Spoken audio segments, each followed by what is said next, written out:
अष्टभैरव का topic astrology से भी रिलेट करता है। माइंड में कोई और फिल्म चल रही है, अलग ही ख्वाब चल रहे हैं। मैं ये कर दूंगा, मैं वो कर दूंगा, बड़ी बड़ी प्लानिंग्स, लेकिन बेस लेवल पे कुछ नहीं हो रहा होता। अगर भैरव की शक्तियों को जानना है तो मैं आपको राहु और केतु क्या है पहले उसके बारे में बताता हूँ। श्री कृष्ण जी ने पहले ही बता दिया था कि कलयुग में लोग मेंटली डिस्टर्ब होने वाले हैं, मतलब ज़्यादा मेंटली डिस्टर्ब होंगे। इसका कारण लोग मोस्टली मोबाइल को बताते हैं।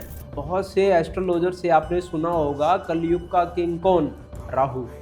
इसका सॉल्यूशन है और बिल्कुल सिंपल है, वो है भैरव। वो किसी भी धर्म या जाति का हो सकता है, चाहे वो हिंदू है, वो मुस्लिम है, वो सिख है, वो ईसाई है।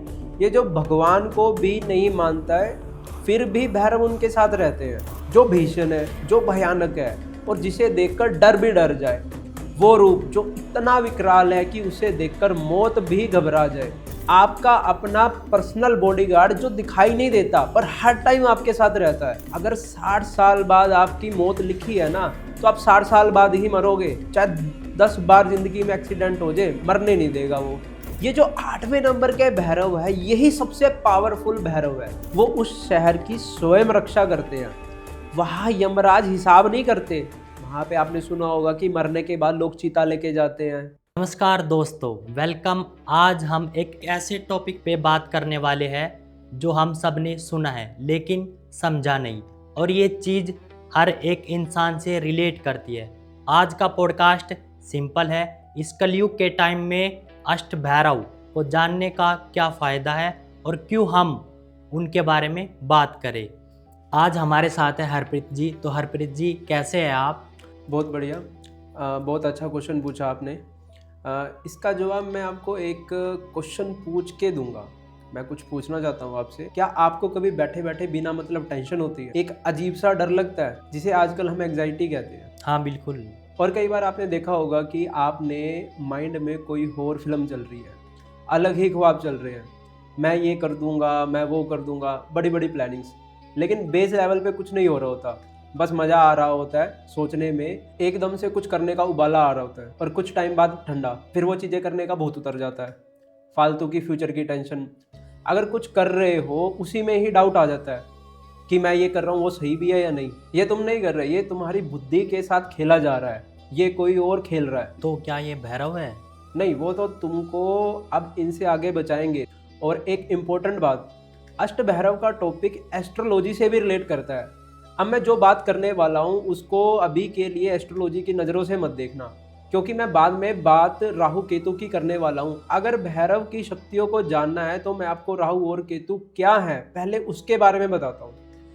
मैं एस्ट्रोलॉजी नहीं पढ़ा रहा, ना बता रहा।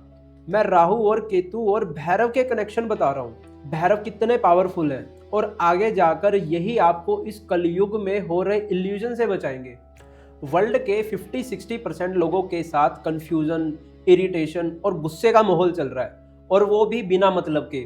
उन्हें पता भी नहीं ये क्या हो रहा है, उन्हें ये सब नॉर्मल लगता है। और जैसे जैसे कलयुग और आगे बढ़ता जाएगा ये और ज़्यादा होगा। और गीता के अनुसार कलयुग में मानसिक समस्याओं का वर्णन किया गया है। श्री कृष्ण जी ने पहले ही बता दिया था कि कलयुग में लोग मेंटली डिस्टर्ब होने वाले हैं, मतलब ज़्यादा मेंटली डिस्टर्ब होंगे। इसका कारण मोस्टली मोबाइल को बताते हैं। है तो ऐसा, जबकि ऐसा नहीं है। तुम्हारे हाथ में जो फ़ोन है और उसकी एडिक्शन राहु की देन है। हर 5 मिनट बाद फ़ोन देखना, कहाँ है मेरा फ़ोन, कहाँ है मेरा फ़ोन, नहीं मिले तो तड़प जाते हैं लोग। ये सब माया जो क्रिएट करता है ये राहु है। ये तो बहुत इंटरेस्टिंग चीज़ बताई आपने, लेकिन ऐसा क्यों? और मतलब कलयुग में ही क्यों? नहीं, पिछले युग में इतना नहीं रहा होगा, मुश्किल से 5-6% ही रहा होगा। इसका मैं आगे और भी अच्छे से एक्सप्लेन करता हूँ कि क्यों ही 5% रहा होगा। इसका मेन कारण राहु और केतु है। ये दोनों ग्रह इंसान के दिमाग के साथ खेलते हैं। एक ताकतवर इंसान की बुद्धि घुमाकर उसको चूहे जैसा बना देते हैं। इतने डेंजर होते हैं राहु केतु, वो इंसान अपने अंदर की क्वालिटी ही भूल जाता है। ये इंसान को भान देते हैं, जैसे कि होपलेस कर देते हैं ना, ऐसे कि उसे कोई भी रास्ता नजर नहीं आता। इंसान हर टाइम टेंशन में और डरा डरा रहेगा, मतलब इनसिक्योर फील करेगा फ्यूचर को लेके कि हाय मेरा क्या होगा। ये इंसान की बुद्धि को नेगेटिव करते हैं, इल्यूजन क्रिएट करते हैं। इंसान करता कुछ है और हो कुछ हो रहा होता है। मतलब जो ये हम सोचते हैं ये हमारे कंट्रोल में नहीं है। कहते हैं ना, विनाश काले विपरीत बुद्धि। जब बुरा वक्त आता है तो डिसीजन गलत होने लगते हैं।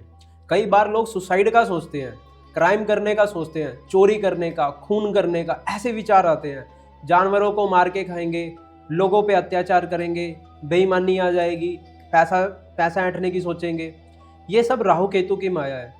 यही तुम्हारे दिमाग में गलत विचार डालते हैं और कलयुग में इसका असर ज़्यादा है। बहुत से एस्ट्रोलॉजर से आपने सुना होगा, कलयुग का किंग कौन? राहु। ऐसा क्या है और क्यों हो रहा है? क्या ये कभी ऐसा रुकेगा नहीं?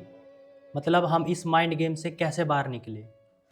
इसका सॉल्यूशन है और बिल्कुल सिंपल है, वो है भैरव। लेकिन भैरव कोई भगवान नहीं है कि आप उसकी पूजा करो तो आपको मोक्ष मिल जाएगा। नहीं नहीं, वो एक अलग चीज़ है। एक रियल और इंटरेस्टिंग चीज़ बताता हूँ। इस धरती पे पैदा होते ही भगवान ने हर इंसान के साथ भैरव को भेजा है। चाहे वो लड़का है या लड़की है, वो किसी भी धर्म या जाति का हो सकता है। चाहे वो हिंदू है, वो मुस्लिम है, वो सिख है, वो ईसाई है। ये जो भगवान को भी नहीं मानता है, फिर भी भैरव उनके साथ रहते हैं। सुनने में कुछ अटपटा सा लग रहा होगा, बट यही सच है। ये जात पात धर्म ये तो इंसान ने ही बनाए हैं, पर बाय डिफॉल्ट तो पैदा होते ही सब सेम इंसान ही होते हैं। तो भगवान की नज़र में तो सब बराबर हैं, सबके साथ इक्वल हैं। चाहे आप उसे मानो या ना मानो, वो शक्ति अपना काम कर रही है और आगे करेगी। हमारे मानने या मानने से वो चीज़ रुकेगी नहीं। वो शक्ति जात पात धर्म नहीं देखती। ये कैसे पॉसिबल है? ये पॉसिबल है, लेकिन कुछ चीज़ों को थोड़ा सा समझना है आपको। कैसे कि जैसे कि भैरव की शक्ति उनके साथ एक्टिव है, तभी उन्हें उस चीज़ का फल मिलेगा। चल तो वो सभी के साथ रही है, लेकिन सबकी एक्टिव नहीं है। वो काम तभी करेगी जब एक्टिव होगी, अगर डीएक्टिव है तो काम नहीं करेगी। मैं कुछ समझा नहीं, एक्टिव डीएक्टिव कैसे? अब ये एक्टिव कैसे होती है मैं एक्सप्लेन करता हूँ। अब थोड़ा स्पिरिचुअलिटी से बाहर आते हैं, एक साइंटिफिक बात करते हैं, क्योंकि हर कोई लॉजिक पसंद करता है। बिना लॉजिक दिए उन्हें समझ आता नहीं है, तो मैं इसके पीछे का लॉजिक बताता हूँ। मैं पहले भैरव शब्द की फुल फॉर्म बताता हूँ। संस्कृत में भैरव शब्द भीरु या भी धातु से बना है। इसका अर्थ होता है भय। भी यानी भय यानी डर, रव यानी नाश, यानी भय का नाश कर दे, वही भैरव है। जो भीषण है, जो भयानक है और जिसे देखकर डर भी डर जाए। वो रूप जो इतना विकराल है कि उसे देखकर मौत भी घबरा जाए। अब मैं आपको एक मॉडर्न वर्ड से समझाता हूँ कि ये है क्या चीज़। Bhairav is equals to defence, यानी प्रोटेक्शन शील्ड, यानी आपका बचाव करता है। आपका अपना पर्सनल बॉडीगार्ड जो दिखाई नहीं देता पर हर टाइम आपके साथ रहता है। अब मैं आपको एक रियल का एग्जांपल बताता हूँ। एक लैपटॉप है, इस लैपटॉप को एक इंसान समझो। अब लैपटॉप जब तक सही चल रहा है तो चल रहा है, यानी भगवान भरोसे चल रहा है वो। लेकिन अगर इसको चलाते चलाते वायरस आ जाए तो क्या होगा? हाँ, प्रॉब्लम आने स्टार्ट हो जाएगी, स्लो पड़ सकता है, ख़राब भी हो सकता है। एग्जैक्टली। तो अब हमें उसको अगर ठीक कराना है तो हमें उसका वायरस निकालना पड़ेगा। आगे से वायरस ना आए तो हमें क्या करना पड़ता है? एक एंटीवायरस होता है, ठीक है, उसको इंस्टॉल करके एक्टिव करना होता है। अब एंटीवायरस का काम क्या होता है? वो कंप्यूटर में वायरस को आने नहीं देता। तो एक तरीके से कंप्यूटर का बॉडीगार्ड है, उसको प्रोटेक्ट करता है हर टाइम 24 घंटे। लेकिन इसका भी एक एक्सपायरी होता है, लाइक कि 1 साल या 2 साल का, मतलब रिचार्ज सिस्टम, सब्सक्राइब जिसे कहते हैं हम। जितना पे करोगे उतने टाइम तक चलेगा वो। जब तक रिचार्ज रहेगा तब तक एंटीवायरस आपका एक्टिव रहेगा, वरना एंटीवायरस डीएक्टिवेट हो जाएगा, यानी बंद हो जाएगा और फिर से वायरस घुस जाएगा। ऐसे ही हर इंसान के पास एक एंटीवायरस होता है, यानी एक बॉडीगार्ड जिसे हम भैरव कहते हैं, जो राहु केतु नाम के वायरस को आने से रोकता है। लेकिन इसके लिए भैरव को एक्टिव करना होता है, और उसको एक्टिव करने का प्रोसेस बिल्कुल सिंपल है। उससे पहले ये समझो कि राहु केतु के वायरस है, ये आते कैसे जिंदगी में? इसका मेन कारण होता है आपके कर्म। अगर आपने अच्छे कर्म नहीं किए या दान पुण्य रोक दिया, पूजा भक्ति बंद कर दी, पशु पक्षियों पे अत्याचार किया, उनको खाया, मारा या पीटा, किसी को सताया, यानी लाइफ में हो रही सारी पॉजिटिव चीजें जब आप बंद कर देते हो, तो ये नेगेटिव राहु केतु आपकी लाइफ में ऑटोमेटिकली एंटर हो जाते हैं बिना बुलाए। क्योंकि इनका घर वहां होता है जहां नेगेटिविटी ज्यादा होती है। ये इतने खतरनाक होते हैं, एक बार आ गए तो तुमको इतना नेगेटिव कर देंगे कि तुम्हारा मन ना तो पूजा भक्ति की तरफ लगेगा, तुम करना तो चाहोगे, अंदर से मन तो करेगा कि हाँ मैं करूं, लेकिन ना कर नहीं पाओगे। ना दान पुण्य करने का मन करेगा, ना किसी का भला करने का मन करेगा, भगवान तक के ऊपर सवाल उठा दोगे कि मैं तो भगवान को मानता ही नहीं, कुछ नहीं है भगवान। इन चीजों पे डाउट पैदा करेगा। ये तुमको डरपोक बनाता है, मतलब डरपोक बनाता जाएगा, इल्यूजन क्रिएट करेगा। जैसे लकड़ी में दीमक लग जाती है ना, ऊपर ऊपर से अच्छा दिखता है वो, लेकिन अंदर से वो खोखला होता है। तो यही हाल नेगेटिविटी करती है। हाँ सही बात है, आजकल लोगों ने दान पुण्य करना भी बंद कर दिया है, लेकिन इसका सॉल्यूशन क्या है? बिल्कुल सिंपल है, भैरव को एक्टिव करना। भैरव को प्रसन्न करने के लिए किसी बड़े तंत्र मंत्र की जरूरत नहीं है। उनका वाहन कुत्ता, यानी उनकी चिन्ह, ये जो काले कुत्ते आप गली में देखते हो ना, वो अगर आप गली के आवारा कुत्तों को भोजन देते हो, उनसे प्यार करते हो, समझो उसी दिन से तुम्हारा डिफेंस सिस्टम एक्टिवेट हो जाता है। अब ये डिफेंस सिस्टम क्या है? यही भैरव है, लेकिन इसका असर धीरे धीरे दिखाई देगा। जितना ज्यादा दान पुण्य होगा उतना आगे बढ़ते जाओगे। काले कुत्ते को ही भैरव का रूप माना जाता है, यानी कुत्ता ही तुम्हारा डिफेंस सिस्टम है। वो असली में भी तुम्हारी रक्षा करता है, यानी वास्तविक दुनिया में भी और आध्यात्मिक दुनिया में भी। ये राहु केतु का अपोजिट वर्क करता है। देखो, सारा खेल आपके दिमाग का ही है। आपका दिमाग स्टेबल नहीं रहेगा तो ढंग से काम नहीं कर पाओगे। माइंड का स्टेबल होना जरूरी है। अगर तुम डरते हो, ये तुमको निडर बनाएगा, माइंड को स्टेबल रखेगा, किसी भी चीज में स्टक नहीं होने देगा। अगर किसी चीज में स्टक हो जाते हो, लाइक कि पुलिस केस हो गया, ठीक है, कि अब इससे बाहर कैसे निकलूं, झूठा इल्जाम लग गया मेरे पे, ठीक है, तो इस तरह की अगर चीजें आ जाती है तो एक सिंपल सी चीज करनी है, भैरव के हलवे की कढ़ाई दो और उस हलवे को काले कुत्ते को खिला दो। अगर तुम सही हो, यानी कि अगर कोई झूठा इल्जाम लगा है, तुमने क्राइम नहीं किया, फिर भी तुम फंस गए हो, अगर तुम सही हो, बात तुम्हारे हक में ही होगी और केस जीत जाओगे। जो डर लगता है वो नहीं लगेगा। अगर कोई गोली मारने आया तो गोली लगेगी नहीं, साइड से निकल जाएगी, और अगर लग भी गई तो आपको ज्यादा नुकसान नहीं होगा, यानी आपको मरने नहीं देगा। भैरव अकाल मृत्यु को भी टालता है। अगर 60 साल बाद आपकी मौत लिखी है ना, तो आप 60 साल बाद ही मरोगे, चाहे 10 बार जिंदगी में एक्सीडेंट हो जाए, मरने नहीं देगा वो। भैरव वो है जो आपको गलत टाइम पे गलत जगह जाने से रोकता है। कई बार आपने देखा होगा कि गाड़ी खराब हो गई, या पेट्रोल खत्म हो गया, या पंचर हो गया गाड़ी, हम गुस्सा हो जाते हैं कि ये मेरे साथ ही क्यों हुआ, लेकिन क्या पता आगे जाकर आपके साथ कुछ गलत होता, एक्सीडेंट भी हो सकता था।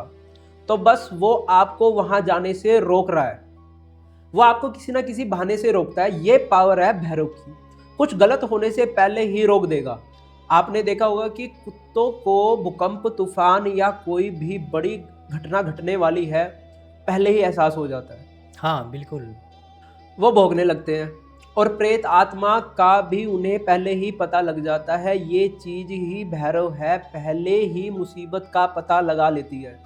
मुसीबत अपने आप टल जाएगी, अगर आई भी तो उसका असर कम कर देगी। बस आपको दान पुण्य ज्यादा करना है, भैरव अपने आप ही साथ होंगे, किसी भी जगह गलत नहीं होने देंगे। कलयुग में राहु के असर को अगर कम करना है तो भैरव को साथ रखना ही होगा, यानी दान पुण्य पूजा भक्ति यही साथ चलेगी, तभी आगे जिंदगी की गाड़ी स्मूथ चलेगी। बल्कि भैरव तुम्हारे बिजनेस की भी रक्षा करते हैं, यानी बिजनेस को ग्रो करना अगर, और अगर तुमको हर चीज में आगे बढ़ना है, लेकिन एक कंडीशन पर, बस अपने में ईगो नहीं आने देना। अगर भैरव की कृपा से आगे बढ़े और तुम में ईगो आ गया तो भैरव की शक्ति उल्टी पड़ जाएगी और राजा से रंग बनने में देर नहीं लगेगी, पटक्के मारेगा वो नीचे। और हाँ, सबसे इंपॉर्टेंट बात, इस चीज को हल्के में मत लेना। अगर तुमने किसी कुत्ते को मारा पिटा, या पालतू हो या गली का, तो समझो तुम्हारे दरवाजे पे मुसीबत ने दस्तक दे दी। बस मुसीबत आने वाली है, उसका इंतजार करो। अब ये नहीं पता कि तुम्हारा एक्सीडेंट होगा, कहीं ना कहीं से अपने आप ही पुलिस केस हो जाएगा, या दिमाग फिर जाएगा, यानी अच्छी सोच गलत हो जाएगी, गलत डिसीजन लेने लग जाओगे, जिस वजह से तुम्हें अब परेशानी होगी, या आने वाले परिवार के बच्चों पे भी बाधा आ सकती है।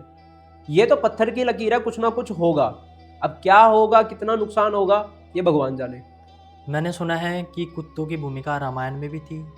हाँ बिल्कुल थी। यह कहानी राम रावण युद्ध के दौरान की है, जब आही रावण, रावण के भाई, भगवान राम और लक्ष्मण का अपहरण करके उन्हें पाताल लोक ले जाते हैं। जब हनुमान जी पाताल लोक पहुंचे तो उन्हें मुख्य द्वार पर कड़े पहरेदारों का सामना करना पड़ा। इस तथ्य के अनुसार पाताल लोक के मुख्य प्रवेश द्वार की रक्षा एक दिव्य पहरेदार कर रहा था, जो कुत्ते के रूप में था, यानी रक्षक के। वो इतने पावरफुल थे, यानी उनका इतना भयंकर रूप था कि वो हनुमान जी को भी नहीं जाने दिया, वो इतने पावरफुल थे। और अगर भगवान दत्तात्रेय जी की बात करूं तो कभी फोटो देखना भगवान दत्तात्रेय जी की, जिसमें ब्रह्मा, विष्णु और महेश के स्वरूप हैं। अगर आप इस तस्वीर को देखते हैं तो उनके साथ आपको 4 कुत्ते एक गांव जरूर दिखेगी। अब ये 4 कुत्ते कौन थे? 4 कुत्ते थे ऋग्वेद, यजुर्वेद, सामवेद, अथर्ववेद। ये 4 वेदों के प्रतीक थे। माना जाता है कि इसके पीछे एक अलग कहानी है कि कैसे वेदों की रक्षा के लिए उन्होंने कुत्ते का रूप बनाया गया था। वहां पे भी इन्होंने अपना डिफेंस सिस्टम दिखाया था, यानी रक्षक का रूप। अब ऋग्वेद में भी शर्मा नामक एक कुत्ते का उल्लेख है, आप सर्च कीजिएगा, जिसने पनियों द्वारा चुराई गई गायों को वापस लेने में इंद्र की मदद की थी। शर्मा को अक्सर सभी कुत्तों की मां कहा जाता है। ये आपने नई चीज सुनी होगी। कुछ मान्यताओं के अनुसार कुत्ते यमराज के दूत माने जाते हैं और वे परलोक के द्वार की रक्षा करते हैं। जैसा मैंने बताया, कुत्ते भैरव का ही रूप माने जाते हैं। भैरव ही त्रिदेव की ही शक्तियों का रूप है। मोस्टली लोगों ने भैरव को शिव का ही रूप माना है, लेकिन अगर थोड़ा सा गहराई में जाते हैं, हमारे तंत्र शास्त्र में भैरव शब्द को 3 अक्षरों में तोड़ा गया है, भ र व। यह ब्रह्मांड के 3 मुख्य कार्यों को दर्शाता है। भ यानी भरण, यानी ऑपरेट करना, यानी चलना, जो सृष्टि की देखरेख करता है, यानी मैनेज करता है, जो स्वयं विष्णु जी करते हैं। र यानी रमन, यानी डिस्ट्रक्शन, जो सृष्टि को अपने में समेट लेता है, यानी चीजों को खत्म करता है, उसका एंड करता है, विनाश करता है, जो स्वयं शिव जी करते हैं। और व यानी वमन, मैनिफेस्टेशन, जो सृष्टि को फिर से उगलता है, यानी दोबारा पैदा करता है, द बोर्न एंड रिबोर्न, यानी पुनर्निर्माण, जो स्वयं ब्रह्मा जी करते हैं। मतलब भैरव वो परम सुपर पावर है, वो परम शक्ति है, जो इस दुनिया को बनाते हैं, चलाते हैं और अंत में मिटाते हैं। वैसे तो भैरव को शिव का ही रूप कहते हैं, लेकिन इसे हम तीनों का रूप कह सकते हैं, ब्रह्मा, विष्णु और महेश का। आम इंसान इन्हें देखकर डरता है क्योंकि हमारे अहंकार, ईगो को वो मारता है। यानी अगर कोई आपके सामने अहंकार से भरा आदमी खड़ा है तो वो भी आपके सामने ज्यादा टाइम तक टिक नहीं पाएगा। सुना है भैरव के रूप अलग अलग है, शायद 8 है, तो क्या इन 8 रूपों को भी एक्टिवेट करना होता है? 8 रूप भी कह सकते हैं, वैसे तो सब एक ही है। अगर इनके 8 रूपों की बात करूँ तो इस प्रकार है, और हर भैरव की एक अलग निशानी और एक अलग सुपर पावर है। अब वो कैसे है? पहले नंबर पर आता है असितांग भैरव, इसकी निशानी है हंस। दूसरे नंबर पर आता है रूर भैरव, इसकी निशानी है बैल। तीसरे नंबर पर आता है चंड भैरव, इसकी निशानी है मोर। चौथे नंबर पर आता है क्रोध भैरव, इसकी निशानी है गरुड़। उत्तम भैरव जो 5वें नंबर का भैरव है, इसकी निशानी है घोड़े। 6ठे नंबर पे आते हैं कपाल भैरव, इनकी निशानी है हाथी। 7वें नंबर पे आते हैं भीषण भैरव, इनकी निशानी है शेर। 8वें नंबर पे जो भैरव है ये है संहार भैरव, इनकी निशानी है कुत्ता। ये जो 8वें नंबर के भैरव है यही सबसे पावरफुल भैरव है, जिनको हम संहार भैरव कहते हैं। जैसा नाम वैसा काम, ये हमारे पुराने और बुरे कर्मों का संहार यानी खत्म, डिस्ट्रॉय करते हैं। अगर तुमने इस भैरव को एक्टिवेट कर लिया तो अनडिफिटेबल हो जाओगे, तुम्हें कभी पैसों की कमी नहीं आएगी। इनकी पूजा सिर्फ इतनी है, वो है कुत्तों की सेवा और भैरव की हलवे की कढ़ाई। आपने एक चीज नोट करी होगी कि ये 8 भैरव है, ये किसी ना किसी पशु पक्षियों से रिलेट करते हैं। हाँ बिल्कुल। इससे एक और चीज सामने आती है, कोई ना कोई पशु पक्षी किसी ना किसी देवी देवताओं से रिलेट करते हैं, यानी उनकी सेवा करना डायरेक्ट उन्हीं देवी देवताओं की सेवा करने जैसा है, और वो सभी तुम्हारी रक्षा और तुमको आगे बढ़ाने में लग जाती है। यानी उनकी ऑटोमेटिकली शक्ति एक्टिवेट हो जाती है, तुम्हें ज्यादा पूजा पाठ करने की जरूरत नहीं है, नहीं उनके तंत्र मंत्र सिद्ध करने की जरूरत है। बस इनकी पूजा करो, यानी इनकी बेजुबानों की सेवा करो। एक तरीके से तुम प्राकृतिक के साथ जुड़ जाते हो और प्राकृतिक तुमको आगे बढ़ाने में लग जाती है। सनातन संस्कृति में पशु पक्षियों की पूजा इसलिए होती है, अगर तुम कोई मंत्र जाप नहीं कर सकते मत करो, बस बेजुबानों की सेवा कर दो, अगर इनको मारोगे तो वो शक्तियाँ नाराज हो जाएंगी। बिल्कुल, ये चीज़ शायद लोग भूल गए और मैंने सुना है कि काशी में भी इनकी बहुत मान्यता है। बिल्कुल, काशी वाराणसी में काल भैरव को शहर का कोतवाल कहा जाता है, यानी कि रक्षक कहा जाता है। वो उस शहर की स्वयं रक्षा करते हैं। वहाँ यमराज हिसाब नहीं करते। आपने सुना होगा कि वहाँ पे मरने के बाद लोग चिता जलाते हैं। वहाँ यमराज हिसाब नहीं करते। वहाँ भैरव भैरवी यातना देकर आत्मा को शुद्ध करते हैं और खुद हिसाब करते हैं वहाँ पे। आपने आज भैरव का टॉपिक इतनी डिटेल में और इतनी खूबसूरती से हर चीज़ के बारे में बताया। आज पहली बार मुझे पता लगा राहु केतु कैसे रिलेट करते हैं भैरव से। दोस्तों याद रखिए, आपका डिफेंस सिस्टम आपके हाथ में है। सेवा कीजिए, निडर रहिए और मस्त रहिए। हर हर महादेव।